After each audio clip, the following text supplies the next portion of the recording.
ذكر أن وزيرا كان عظيم القدر، كان ممن يجالس داود عليه السلام، ثم جالس بعده سليمان.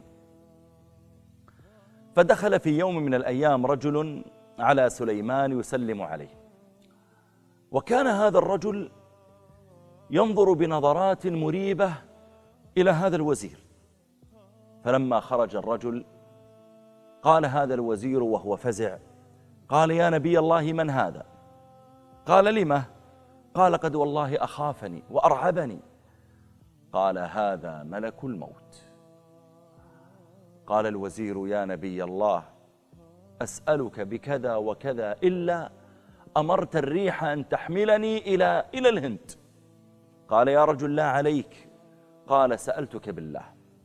فأمر الريح، والريح غدوها شهر ورواحها شهر. الذي يقطعه الناس من المسافة في شهر كامل تقطعه في الغدو فترة الصباح، والذي يقطعه الناس من المسافة في شهر كامل تقطعه الريح في الرواح في المساء، فهي تقطع في أقل من يوم ما يسيره الناس شهرين متتابعين. فأمر الريح فحملته في الضحى، حملته حتى أوصلته إلى الهند.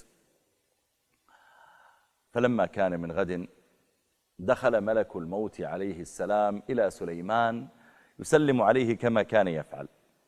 فقال له سليمان: قد أفزعت صاحبي أمس، لماذا كنت تنظر إليه بتعجب وبنظرات مخيفة؟